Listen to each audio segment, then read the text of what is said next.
महाकुंभ 2025 की शुरुआत हो चुकी है। देश विदेश के कोने कोने से यहाँ पे श्रद्धालु आते हैं। उनमें जहाँ दर्शनार्थी भक्त होते हैं जो दर्शन करके यहाँ स्नान करके पुण्य कमाना चाहते हैं, तो वही अधिकांशतः संख्या उनकी भी होती है जो यहाँ इकट्ठे हुए साधु और संतों के दर्शन करना चाहते हैं, उनके बारे में जानना चाहते हैं। जिसमें एक शब्द जो सबसे ज़्यादा चर्चित होता है वो होता है महामंडलेश्वर। तो हमारे साथ महामंडलेश्वर योग योगेश्वरी यति माता जी हैं, हम इनसे जानेंगे। पहले तो इनके बारे में जानेंगे और उसके बाद हमारा जो सवाल होगा कि महामंडलेश्वर बनते कैसे हैं वो आपको आज बताएंगे। माता जी पहले थोड़ा सा अपने बारे में हमको बताइए कि कब आपको ख्याल आया कि सन्यास की तरफ जाना है? पहले पढ़ते समय ही कुछ ऐसे एक संत का सानिध्य और मुझे लगता है मैं किसी संत से प्रभावित होकर नहीं, कुछ प्रारब्ध भी था कि मेरे मन में ऐसा भाव आया कि मैं कुछ पूजा पाठ करूं अपने जीवन में, एक विधिवत। तो घर में तो होता है कि भाई ये कुछ भी हो रहा है, कार्यक्रम है, उसमें सम्मिलित बच्चे हो जाते हैं, लेकिन स्वयं बैठ के कुछ पूजा पाठ करने का भाव एक समय में आया। और मैं एक संत, अपने को वो नागा साधु कहते थे और मैं ये नहीं जानती थी वो किस अखाड़े के हैं। तो मैंने कहा महाराज जी मुझे भी लगता है, मुझे कुछ पूजा करने का मन करता है, आप मुझे बताइए मैं क्या करूं। और जो उन्होंने बताया, पढ़ने वाले बच्चों को बहुत छोटी ही चीज़ें बताई जाती है, उसको मैं विधिवत बड़े भाव से करने लगी। और फिर एक वर्ष जैसे गुजरा, समय निकला तो कुछ कुछ ऐसा शायद प्रारब्ध था कि कुछ अनुभूतियाँ होने लगी और फिर मन रमता चला गया। फिर मैं घर में ही कुछ हवन करने लगी, कुछ पूजा करने लगी, कुछ पुस्तकें लाके स्वयं पढ़ने लगी, लेकिन मैं अपने घर परिवार में किसी को नहीं बता रही थी कि मेरे अंदर क्या परिवर्तन हो रहा है। ये जरूर सब कहते थे कि अरे ये सुबह उठ के 4 बजे ये करती क्या है, ऐसे मन में ये भी ख्याल आता होगा कि पढ़ रही होगी। पढ़ने वाली बच्ची ये सुबह 4 बजे उठ के क्या कर रही है। फिर भी उन लोगों ने इतना गंभीरता से नहीं सोचा कि शायद इसके मन में कुछ बदलाव चल रहा है, उसको नोटिस नहीं किया मेरे पेरेंट्स ने। लेकिन 2-3 साल ऐसा गुजरता चला गया और कई चीज़ें मैंने अपने निजी जीवन में उतार ली। और जब कुछ संकेत आने लगे और कदम बढ़ा लिया, तो कदम बढ़ाने के बाद सूचना दी कि मैंने ऐसा कर लिया। संकेत कैसे आने लगे? क्या संकेत का मतलब? संकेत का मतलब शुरू में मुझे स्वप्न के द्वारा संकेत आते थे, वो बाद में मुझे ऐसा लगा कि हाँ वो घटित हो रहा है। घर में ही कई ऐसी चीज़ें होनी होती थी, तो मैं कहती थी नहीं नहीं ऐसा इतने दिन में होगा, ये इससे ये इंडिकेशन आ रहा है। मतलब घटना होने से पहले आपको जानकारी मिली? मुझे सब तो वो अरे ये क्या देख रही है, क्या कर रही है, फिर भी नहीं सोच रहे हैं, सोच रहे ऐसे ही कुछ है। तो ऐसे संकेत आने लगे और धीरे धीरे धीरे धीरे फिर भाव बनता चला गया। और मैं ये मानती हूँ कि माँ काली का मुझे स्वप्न में दर्शन हुआ, क्योंकि घर में तो दुर्गा जी की फोटो होती थी, तो काली की तो कोई मतलब ही नहीं था। फिर मैं माँ काली के ही रूप की पूजा करना मैंने शुरू कर दी। और जब मैंने घर छोड़ा तो उस वर्ष ऐसा हुआ कि मुझे एकदम ऐसा लगा कि जैसे हिमालय पे भगवान शंकर बैठे हुए हैं और मुझे अपने तरफ खींच रहे हैं और असंख्य लोग जा रहे हैं हिमालय तक। अच्छा। ऐसा दिख रहा है और ऐसा मुस्कुरा के ऐसे दिख रहा है कि कोई मुझे बुला रहे हैं। और उसी के 2-3 महीने के बाद हालात ऐसे बने, ऐसा लगा, मुझे समझ ही नहीं आया कि क्या हो गया।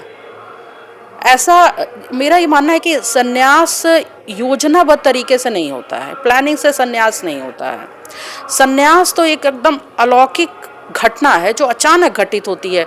हम अपने सारे जीवन को प्लानिंग से बिताते हैं, शिक्षा है, विवाह है, कुछ भी है, नौकरी है कि हमें ऐसा करना है, प्लानिंग, अपने दिनचर्या को हम प्लान करते हैं। लेकिन सन्यास ऐसी चीज़ है जो बिना प्लानिंग के घटित हो, सच्चा सन्यासी वही है जिसके जीवन में कोई प्लानिंग से नहीं कि पहले से हो कि मैं मुझे सन्यासी में बनना नहीं है, ये भाव नहीं, हमें डॉक्टर बनना, हमें इंजीनियर बनना है, आपका क्षेत्र हमें ये बनना, हमें मीडिया फील्ड में जाना, ऐसा ये प्लानिंग है। लेकिन ये मार्ग प्लानिंग से नहीं होता है।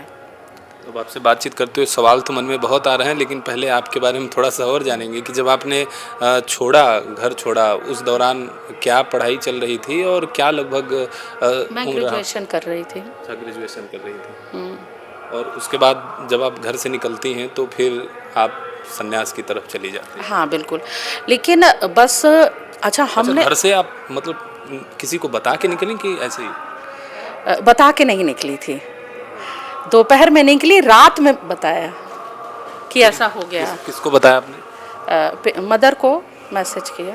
अच्छा, तो फिर उनका क्या हलचल रिएक्शन? हुई, क्या हो गया, हंगामा हुआ। ऐसा नहीं है, सब कुछ सामान्य नहीं था, और जैसे हुआ किसी ने मिसगाइड कर दिया, ऐसा कर दिया, ये सब भी वातावरण बने। लेकिन मैं ये मानती हूँ कि किसी भी व्यक्ति ने मुझे मिसगाइड नहीं किया, ऐसा कुछ नहीं हुआ। मैं बार बार कहती हूँ, कोई भी साधु, कोई भी इससे मैं प्रभावित होकर इस जीवन में मैं नहीं आई हूँ। तब तो हमारे समय में बहुत मीडिया, सोशल मीडिया ऐसा कुछ नहीं था, और हम लोग तो, मैं अपनी दादी से बहुत जुड़ी थी, और मेरी दादी तो यही चीज़ें बताती थी कि तीर्थ यात्रा बहुत मैंने किया। तो उससे मैं बड़ा ही, मुझे लगता था, जो उनकी कहानियाँ सुनती थी कि वो इतने तीर्थ यात्रा यहाँ चलेगी, वहाँ चलेगी, मुझे भी जाना है, मुझे भी अपने जीवन में पूरे भारतवर्ष के सभी तीर्थ करने हैं, ऐसा एक भाव रहता था। कहीं ना कहीं जो भी है, बच्चे जब अपने बुज़ुर्गों से जुड़े होते हैं ना, तो संस्कार वहीं से मिलते हैं। तो उसके बाद फिर जैसे घर में हलचल हुई, तत्पश्चात फिर आपको खोजने निकले कि नहीं निकले? फिर आपकी बातचीत हुई? बता दिया कि मैं यहाँ पर हूँ। गए, मिले आपसे? एक हमारे अंकल लगेंगे, मतलब फैमिली के, तो वो आए। वो अध्यात्म से, वो किसी एक संस्था से जुड़े हुए थे, तो उन्होंने कहा कि बेटा मैं तेरे साथ हूँ। अच्छा। और बस एक बात याद रखना कि ये वो मार्ग है कि चींटी के भी पांव फिसल जाते हैं, तो बस सावधान रहना। और कोई भी कुछ भी कहे, मेरे पास आना, मैं भी तुम्हारे खानदान का हूँ और मैं तुम्हारे साथ खड़ा हूँ। तो कठिनाइयाँ आई? बिल्कुल, बहुत कठिनाइयाँ आई, और कोई ऐसा नहीं था कि कोई फाइनेंशियली उसका सपोर्ट था। तो फादर ने भी कहा कि जब पैसा नहीं है तो खाओगी कैसे, जियोगी कैसे, किसके सहारे ये कदम उठाया? तो दुर्गा जी की फ़ोटो थी, तो मैंने यही कहा कि उनके सहारे, माँ भगवती की ही प्रेरणा से, माँ की ही उंगली पकड़ करके मैं चली हूँ, तो वही आगे, वही मुझे यहाँ तक ले आई, तो वही आगे मुझे लेके भी जाएगी। बाकी की मतलब क्या कठिनाइयाँ आई ये तो हम छोड़ देते हैं, आगे बात करते हैं कि फिर ये जो आप आचार्य महामंडलेश्वर हैं आप, तो महामंडलेश्वर कौन होता है और कैसे बनता है? जैसे महामंडलेश्वर एक क्षेत्र, एक मंडल का अध्यक्ष होता है, जैसे मंडल का अध्यक्ष हुआ, एक क्षेत्र हो गया। तो अब तो एक मंडल में कई मंडलेश्वर होते हैं, अब तो बहुत हो चुके हैं। तो इस तरीके से होता है, एक प्रक्रिया होती है। हमारे आचार्य श्री जो है जूना पीठाधीश्वर आचार्य महामंडलेश्वर अवधेशानंद जी जो है वो घोषणा करते हैं, और बिरजा हवन होता है, और उसमें हम पिंडदान भी करते हैं सब। तो ये प्रक्रिया चली। किसका पिंडदान? अपने बुजुर्गों का। कहीं कहते ना कि जैसे कहा जाता है, जैसे मेरी माँ कहती थी कि जो जिस खानदान में सन्यासी हो जाता है तो 7 पीढ़ी आगे और 7 पीढ़ी पीछे तर जाती है। तो मैंने अपने माँ से यही कहा कि चलो आप किससे सुनाती थी, मैंने सत्य कर दिया। हाँ, ये तो एक कहावत मतलब लोग बताते ही हैं। लेकिन जैसे पिंडदान करते समय जब आप गए होंगे अपने परिवारजन के, और आपको जानकारी है कि अभी ये जीवित हैं, क्योंकि पिंडदान तो मृत्यु के पश्चात होता है, कष्ट हुआ आपको? किसी के लिए और कष्ट नहीं हुआ, जब 100 के लिए भी तो भी कोई कष्ट नहीं हुआ, लेकिन सिर्फ मुझे दादी को अपने याद करके मेरे आंसू आए। और जब मैं वहाँ से उठी हूँ तो अपने रूम में कुछ देर के लिए गई, और मैं बहुत फूट फूट के रोई, क्योंकि मैं उनसे बहुत जुड़ी थी। कहीं ना कहीं आज भी उनकी बातों का प्रभाव मुझ पर है। मेरी दादी कहती थी कि देखो मैंने तुलसी की माला पहन रखी है। ठीक है, हम बच्चे क्या जाने, हम अबोध हैं, बहुत सारी बातें नहीं जानते हैं, लेकिन दादी कहती थी कि देखो मैंने तुलसी की माला पहन रखी है, मैं झूठ नहीं बोलती। मतलब तुलसी की माला जिसने धारण कर लिया उसे झूठ नहीं बोलना है।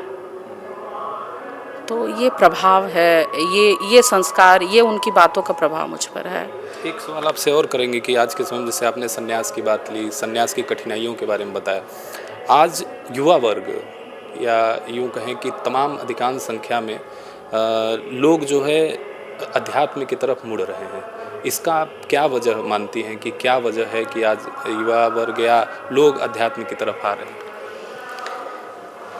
तो सबसे बड़ा देखिए संचार के जो माध्यम होते हैं, पहले क्या था कि पुस्तकें होती थी और उतने लोग शिक्षित भी नहीं होते थे। हम बहुत, अगर हम आज़ादी से पहले जाएं तो कहाँ उतना शिक्षा थी, तो लोग पढ़ नहीं पाते थे। आज के समय पुस्तकें हैं, संचार अनेक, अब जैसे सोशल मीडिया हो गया है, टेलीविज़न हो गया, लोग देख रहे हैं, सत्संग सुन रहे हैं, तो इससे तो उनका ज्ञान बढ़ ही रहा है।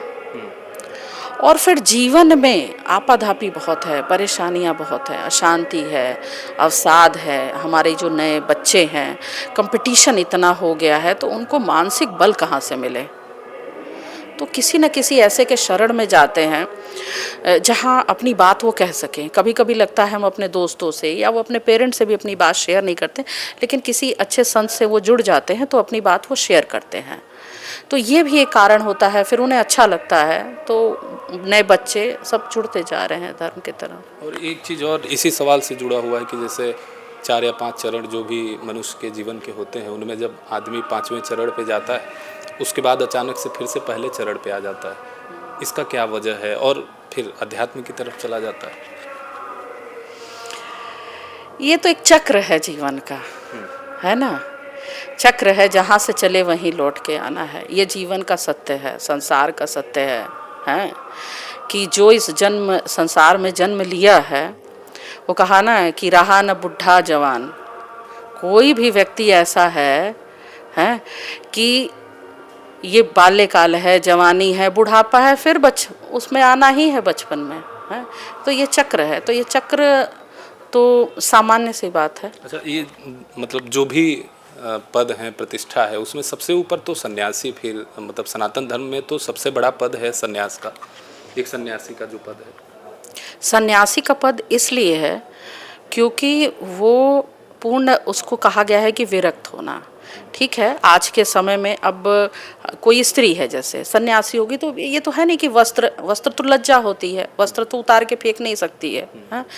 लेकिन और बाहर जो भौतिक चीज़ें हैं उसका आज के समय में कोई आवश्यकता है। ठीक है, लाइट में हम रह रहे, लाइट है और चीज़ें हैं, हम कालीन बिछा लिए, बेड पे हैं, बेड कुर्सी पर बैठे हुए हैं, लेकिन हम उससे विरक्त हैं, उससे लिप्त नहीं हैं।